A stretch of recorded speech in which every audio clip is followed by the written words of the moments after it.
हो गई तो कुछ बात इधर उधर ना हो जाए।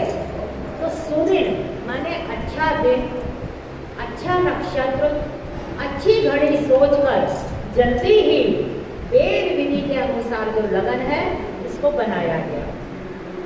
अब ये सिर्फ शिव पुराण का प्रसाद है। शिव पुराण में आता है कि वहाँ पर उनके राजपुरोहित ने बोला कि हे हिमाचल राज, इस समय लगन का समय बहुत अच्छा है। लगन में चंद्रमा है, साथ में बुध है और रोहिणी के साथ योग बन रहा है और बृहस्पति की भी दिशा जो है वो लगन में अच्छी जा रही है। तो इसमें पति का सुख और संतान का सुख अच्छा मिलेगा। इस समय ये मार्च का महीना है, ऐसा शिव पुराण में आता है कि इस महीने में ये आप जल्दी से जल्दी इसकी कार्रवाई शुरू कर दें। और कहते हैं कि चौथे दिन, यहाँ तो ये आया कि सब ऋषि लगन पत्रिका लेकर गए हैं। लगन पत्रिका हम सब जानते हैं कि लड़की का पिता पूरा मुहूर्त निकलवा के कौन सा शुभ समय है, घड़ी है, वार है, ये सब लगवाकर लड़के के घर पे न्योता भिजवाया जाता है उसके पिता को। तो यहाँ पर वो स्वामी जी कहते हैं कि सुंदर समय, सुंदर नक्षत्र और निकाल कर और भिजवाया गया। और पत्री सोई पीनी। अब ये जो पत्रिका, लगन पत्रिका दी गई है, ये सप्तऋषियों को दी गई है।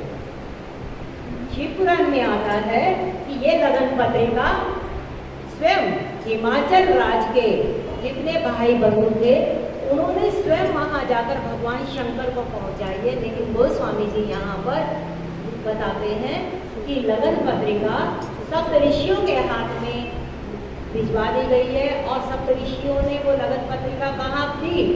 कहीं पद पीनाए हिमाचल की पत्रिका सप्तऋषियों को दी है और उनके चरणों में विनती की है कि हमारी तरफ से ब्रह्मा जी को, विधि को ये संदेशा पहुंचाना कि हम सब पूरी तैयारी है हमारी, आप बारात लेकर आए।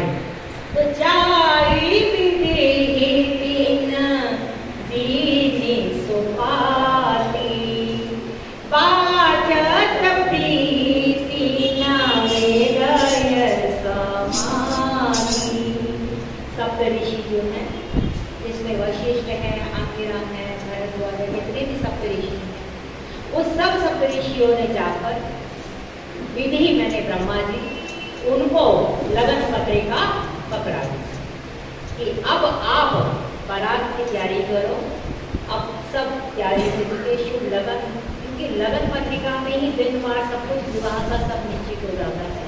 तो वो पत्रिका जब मिली है ब्रह्मा जी को तो गोस्वामी जी कहते हैं कि जैसे ही पढ़ा उसको, ब्रह्मा जी के हृदय में प्रेम जो है ना वो समा नहीं रहा। इतने खुश हो गए हैं क्योंकि एक तो यही कारण है कि भगवान शंकर जो असंभव कार्य था, अपनी समाधि में मस्त रहते थे, वो तैयार हो गए और उधर से लड़की वाले भी तैयार हो गए और अब सारी जितनी अड़चन है वो सब निकल गई है और अब तो बस बारात ही लेके जानी है और इस विवाह से जगत का कल्याण। क्योंकि तारकासुर जैसी आसुरी वृत्तियां इस समय सभी दैवी शक्तियों को दबाए गए। और ये देखो, ये आज का ही ऐसा नहीं है कि आज ये बस एक रूप बदल जाता है। समय समय पे आसुरी शक्तियां दैवी शक्ति को दबाई गई।